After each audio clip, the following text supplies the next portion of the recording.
Welcome into Bobcat Insider. I'm Ashley Washburn, alongside Keaton Glogly, your host for the next 30 minutes, as we talk about nothing but Bobcat football. Quite the Week 7 win down in Greeley, and a come-from-behind win down 14-3. They're able to respond in quite a exciting fashion. That was not a good start for Montana State. Let's just get that out and clear. And it wasn't something that we had seen from them. I mean, they had really been disciplined all year. They were taking penalties in this game. Some of them were procedural penalties. We saw the Brody Grebe ejection for targeting, which really was a very tough call when you go back and watch the replay. But once again, we didn't see them fold. And you're down on the sideline during these games. You've seen how they're able to respond to this type of adversity. And that is kind of the thing. They've been able to respond to adversity this entire season. Being down so many running backs at the beginning of the season, they were down quite a few other guys with some of their offensive linemen getting out hurt. Being down 14-3, you have a guy like Willie Patterson come up and make a huge one-handed catch down the sideline. How does that not energize a team? I think that's exactly what it did. It was definitely the turning point in this game, not only because he made a catch for a touchdown to give the Cats their first lead going into halftime, but that was almost an interception. That Bears cornerback had that football to start. But we've been talking about it all year, how Willie Patterson and these guys know how to go up and have a knack for the football. And I felt like you could really see it on this play because the cornerback had kind of his momentum going away from the line of scrimmage, jumped off 1 foot. Willie Patterson, shorter than that cornerback, jumped over him off of 2 feet. And you could just see how explosive he was to the ball in that situation. And that was one of those things this week, obviously co-offensive player of the week. And he said this game just clicked on all cylinders. And we saw that. You even said on one of those slant plays, this is kind of the first time where he felt like he just had a wide open field. And we got to see what he could do with that. And yes. I'm going to be curious to see if they're going to be able to continue to get the ball in his hands in that way, and these other wide receivers against these DBs for Weber State, because they are really, really good. Well, and the other part but with this wide receivers group that has really stood out to me is their blocking. And talking to Ravi Allison, I think he even talked to you of saying, Justin Udia says, don't be the reason we don't score in a play. So blocking is a huge emphasis if they're not the one catching the ball. It's going to be fun watching these wide receivers against Weber State, one of the top defenses in the nation, coming up at Bobcat Stadium. We're going to hear more from head coach Brent Vigen coming up after this timeout on the Bobcat Insider. Take coverage of the Cats with you. Download our app for your favorite mobile device today. Welcome back to Bobcat Insider, sponsored by First Interstate Bank. We're back on the Bobcat Insider. I'm Keaton Glogly alongside head coach Brent Vigen as the Cats coming off a win at Northern Colorado. But coach, before we get into that game, 1 week until the bye week for you guys, how you holding up? How you feeling? How are the boys physically and mentally right now? I think we're doing well. The bye week's sitting just past the midpoint of the conference season, I think is in a good place. Obviously, we've got a big game in front of that, but I think as far as where we're at mentally and our health, I think we're in a pretty good spot. Like you said, it's a big game coming up this week on Saturday. Still a guy who gets a little nerves or butterflies before the game? Oh, I think so. I think if you get a little nerves, that means it matters to you. I think that's what we tell our guys. I mean, it's okay to be thinking about it. It's okay to be wondering how it's going to go because it matters. And you put everything you can to squash those nerves, I think, once game time starts. All right, well, let's get into this Northern Colorado game for you guys. And really in that first quarter, things were a little bit choppy for you all, and you ended up down 14-3 in this game. What did you feel like pulled you guys out of that early rocky stretch? Well, there was no panic. I think offensively to that point, we came up short with a field goal, and then we came up short inside the 5 on a 4th and short. So I think we'd moved the ball, so I think we felt like we were going to be able to break through defensively. Gave up a big play, obviously, that first drive that they scored on, and then they had a long, methodical drive where a few things didn't go our way, but I think we felt like we were settling in at the same time. So I think the guys were frustrated, but they didn't panic, and they stuck to the plan, continued to play hard, and ultimately it played in our favor. Speaking of settling in, we got to see Tommy Malott get back this week, which was exciting. 3 touchdown passes from him as well, specifically through the air. What did you like or dislike about some of his throws and some of his decision-making in that regard? Well, he missed a few early, but I think he, again, just like the team, didn't panic, stuck with it. I think Coach Housewright continued to dial up plays for him to make some plays. And on the flip side, our receivers, Willie, Ravi in particular, made some big catches for him. And I thought all in all, Tommy completed the ball well, made good decisions, and we were very productive through the air. For Willie Patterson, his first career Big Sky Offensive Player of the Week award. Very exciting for a guy who's worked really, really hard. He's now on the cusp of getting into the top 10 in career receiving touchdowns at Montana State. Take us back to that first touchdown catch he had, though, at the end of that second quarter. How big was that just for the game itself, and what did you see on that 50-50 ball? Well, he jumped over the DB. That probably wasn't a great throw by Tommy, but I think the whole idea is to give our guys an opportunity to make a play. and we liked that matchup, and Willie just went and won it. You know, that was a ball that could have been caught by either guy, and Willie, while smiling in stature, you know, played big on that and came down with it, was strong when they both came to the ground, and obviously that was the play I think that propelled us offensively as much as anything. You know, we saw Willie in this game really get 3 different types of touchdown catches. That fist fight on the right side, we saw him make a catch and make some men miss on a slant, and then had another kind of fade ball catch that he had in this game. Was there a concerted effort to get him the ball in different ways, or was this just kind of a situation where Tommy was just taking what was given to him? Well, I think Tom, you know, with Tommy making the decisions, he's going to where the ball should go. It's not necessarily picking a particular receiver. I think with Willie now playing him on the outside more, there's just more opportunity for variety. You know, the ball that he caught, you know, the 50-50 ball, that's a go ball on the outside that he's been getting plenty of shots at. The slant, I think of which he had 3 targeted, and to take that one and go was something we hadn't done a whole lot of. But that's playing off that same kind of vertical release. Then the inside fade. So, you know, I think Willie's versatile, and that game more than needed at this point really showed that off. All right, we're going to take a break, and when we get back, Ashley Washburn will have another episode of The Final Drive. More of the Bobcat Insider coming up after this. There's more coverage of the Bobcats online anytime at montanasports.com. Welcome back to Bobcat Insider, sponsored by First Interstate Bank.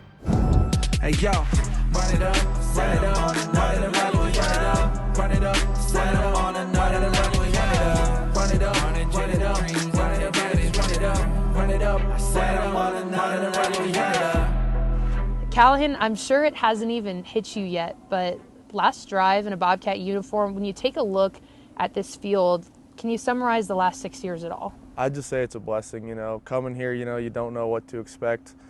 Obviously, I didn't go to a new place, but just going to college, you don't know exactly if 100% if you made the right decision. But looking back, and now that I'm almost done, I can say with 100% confidence, you know, this was the best thing for me and the best decision of my life, and I'm just extremely grateful for all the people who allowed me to get here and then who made it great along the way. I mean, it's been pretty awesome.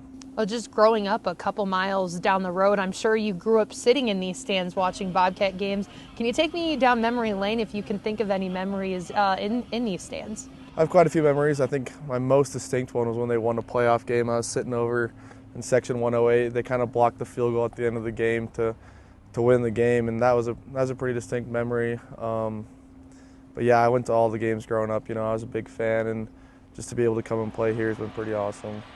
Well, and you know, growing up in such a Bobcat town, I mean, if you're in Bozeman, more than likely you're a Bobcat fan. You grew up going to games. I'm sure you grew up to going to any of the little camps that were inside the stadium. Was it always a dream to be a Bobcat, or were there other places pulling you in other directions at times? I wouldn't say it was like a dream, like, you know, some kids grow up and it's like all they want to do. You know, I think I definitely, going through high school, I had my options open, but it just turned out to be the best fit for me. You know, there was a part of me that wanted to get out of Bozeman growing up here my whole life, and that's kind of what my older brother decided to do, so I kind of was thinking that. But just the coaches here, the people here, how good of a scenario it was, you know, I couldn't pass it up, and, you know, I'm thankful that I didn't, because it's been pretty cool. Well, being from Bozeman, we've got to talk about the Hawks. You were quite the quarterback for them back in the day, helped them win a state championship, but you didn't play any quarterback at Montana State. What led to that transition of playing linebacker?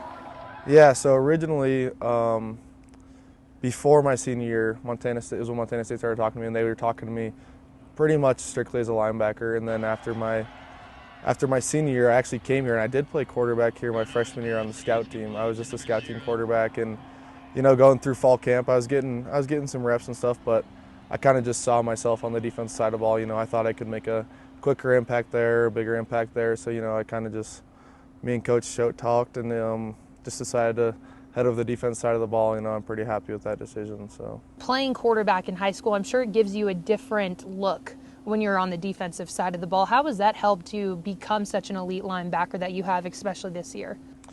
Oh, yeah, I think you kind of just understand what the quarterback sees. I mean, most people think it's clear cut, you know, but they got a lineman in front of them. There's a lot of challenges to playing quarterback. So to know that, you know, it's not just so cut and dry for them, and they're really just reading their eyes and things like that, and understanding how their reads go from deep to shallow, and just what they're looking for, and that you can kind of take that away and kind of anticipate where they're going to go next, and hopefully make the move before they do. You know, it's kind of how it's helped me, I'd say. Well, Callahan, one of the best things about, growing up a couple miles away from the stadium is your family gets to go to all the games. You can go and get a home-cooked meal if you want, but you also get to share the sideline with your brother this fall. What's it been like, especially playing the same position as McCade? I'm sure there's got to be a lot of competition there. Yeah, no, it's been awesome. I get to spend a lot of hours with him, a lot more than I did when he was in high school and I was here. So just to be able to be around him and hang out with him, it's been pretty awesome. Hopefully just be a good mentor for him, like I said, just do my best to do all the right things, so he can have the best career here that he can. Is there any sort of sibling rivalry? I'm sure there's got to be a lot of competition. You were talking about, competing in Madden. Who's the more competitor between the two? We got a family full of competitors, but he can get pretty fired up. Maybe it was just the fact that, I was beating him a little more growing up that made him a little more competitive. I'd say he might be a little more competitive. Well, I want to take you back to younger Callahan, who was sitting up in Section 108, watching a playoff game on this very field. If he could see you walk in this field right now as a team captain, being from Bozeman, what do you think he would say to you? Would he believe it? I mean, what would 5-6-year-old Callahan say? Yeah, I think he'd be pretty proud. I think he'd think it's pretty cool. I think he would tell me, just enjoy it and kind of just look at how cool it was and how bad I wanted to be there when I was a young kid, and just to be able to be doing it now and just say, that's pretty awesome, and just soak it in and enjoy it. And wanting to be in this moment, and the crazy part about it is you've only got a couple more left on this very field right here.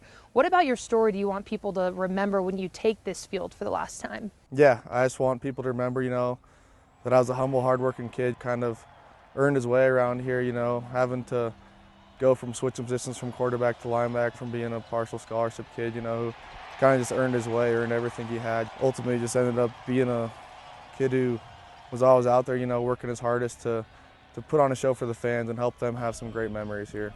Couple more drives on this field. Are you ready for them? I'm ready, I'm excited. I'm excited to see what we can do as a team, I love the progress we've made this year so far, and I'm just excited to see where we can take it. Well, lots of special stuff in the future for this Bobcat team as well as for you. So good luck this fall and good luck going forward. Thank you. Thank you very much. Run it up, run it up, run it up, run it up, run it up, run it up on another run it up, run it up, run it up, run it up, run it up, run it up, run it up on another run it up. Get social with Bobcat fans and follow MTN Sports on Facebook, Twitter, and Instagram. Welcome back to Bobcat Insider, sponsored by First Interstate Bank. Back on the Bobcat Insider, I'm Keaton Galogly alongside head coach Brent Vigen, and we're getting ready for a big game this Saturday, a top 5 matchup between Montana State and Weber State. And coach, for this Weber State team, we've got to start on the defense. They're second in the nation in interceptions this year. Tell us a little bit about their defensive backs and what they do so well. Very skilled, and they play a lot of man-to-man coverage, and there's more than just a couple of them that can play that man-to-man. So, they make it hard. You have to be precise with where you put the football, and then if you are in that 50-50 world, they have good length and really good ball skills. And I think, the number of interceptions is a product of them consistently making those plays. They're not letting those balls slip to their hands. They've had some tipped ball interceptions. So big-time playmakers in the back end for them, and we're going to have to be on top of our game. And when you're playing that many cornerbacks, because it doesn't really feel like they have a true nickel back, but you guys have a couple of really strong receiving tight ends as well. How do you feel like maybe your tight ends match up against some of their defensive backs? Yeah, it'll be interesting how they match up with our bigger personnel. If we're out there with 3 receivers and a tight end, they'll probably go to the multiple DBs. If we have 2 tight ends, how that'll go. That'll be a little bit of a chess match. But I do think our tight ends are skilled. Both Derek and Trayton have big bodies and they have some good length. So if they can match up against a smaller body, that is to our advantage. So that'll be interesting, just part of the game and the ebbs and flows of how they choose the matchup and then how our guys perform. Okay, well, tell us a little bit about this matchup on the ground game as well. I know in their last contest against Portland State, we saw some just 3 down lineman fronts, but Portland State was spreading a lot of guys out. So even though they've got a lot of focus on that defensive back situation, how do they try to stop the run? Well, it starts up front with their front 4. They play a lot of guys first out, but their starters are really good players, interior-wise. They got a really stout unit, and they do what they do. They play similarly each week. It's not a situation where they're trying to invent a new defense every week. So I think generally we're going to know where they're at, but they got good players, and we're going to have to block them and maintain those blocks. And then when we get to that second level, our ball carriers are going to have to make some people miss.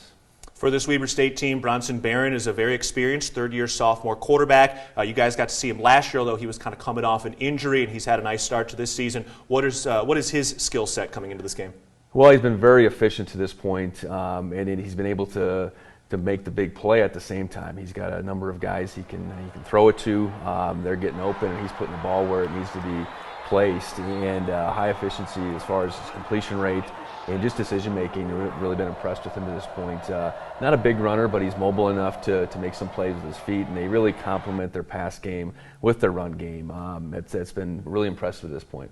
Tell us a little bit more about this run game. Josh Davis is one of their returners, but Dante McMillan has had a nice start as well. So they're really running like three running backs. How do those guys kind of mix and match each other?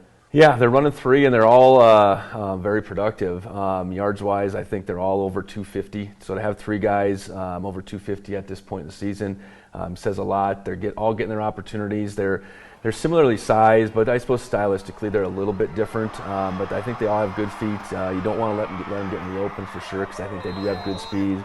We're going to have to fit our gaps and be sound tackling, because they've been able to hurt people in the run game just as much as the pass game, and it does start with all three of those running backs. Yeah, they did break a lot of tackles in that last game against Portland State. Finally, we got to mention one of their top wide receivers, number 1, Ty Mcpherson. He's a guy who's been catching the ball a lot. What do you guys have to do to be successful against him?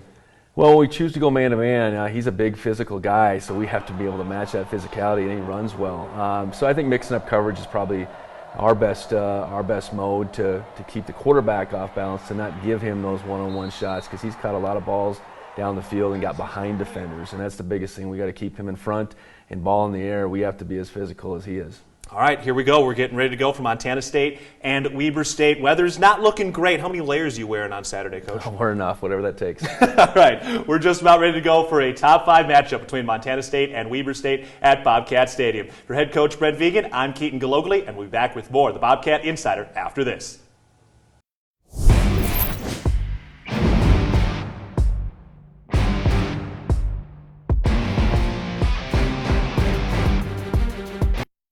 Welcome back to Bobcat Insider, sponsored by First Interstate Bank. Back one final time on the Bobcat Insider. I'm Keaton Galogly alongside Ashley Washburn. And Ashley, one of the things we're going to be looking for in this game is this offensive line. After the injuries, we talked with head coach Brent Vigen. It's going to be interesting to see how some of these young guys step up. Interesting is a great way to put it, but I think it's something great that Vigen has said is they've been building depth all season at that position, and even though they've been underlooked and there were so many questions heading into this season, we saw how they responded. They've been responding all season, so having 3 sophomores, 2 freshmen start, I'm feeling a little confident in them. Actually, take that back, very confident. And they're going to need it with this run game. They've been really, really good, obviously, all season long, but I think it's going to be really interesting to see how this run game and those tight ends match up against the cornerback-heavy defensive secondary for Weber State. Well, and we also have to throw in the fact that the weather is not going to be very great on Saturday, so it will be interesting to see how this run game plays out, because if it's as rainy, sleety, snowy as maybe they're projecting it to be, it might be kind of hard to pass the ball. Yeah, that's going to be sloppy, and that's okay. That's something that Montana State can be good with, and Weber State has struggled with some of their snaps. They've fumbled the ball a number of times. They had 3 fumbles in the matchup last year, so you know if Bobcat Stadium is loud on 3rd down and if it's a little wet, that ball's going to be a little bit slippery for these guys, and it'll be interesting. But no matter what, I promise I'll keep my window open for you up in the broadcast booth. I'm going to bring my warmers and everything on the sideline. But it should be exciting at Bobcat Stadium, another sold-out game. And because of a 3 versus 5 matchup, there's no reason they don't break this attendance record on Saturday. It's going to be great. It's going to be fun. Well, we're wearing our pink today. Make sure you wear your pink on Saturday. It is the Pink Out game. You can listen to Keaton Galogly on the Bobcat Sports Radio Network. I'll be down on the sideline. You can watch that game on the CW Montana kickoff is set for 1 p.m. For Keaton Galogly, I'm Ashley Washburn. We'll see you next week.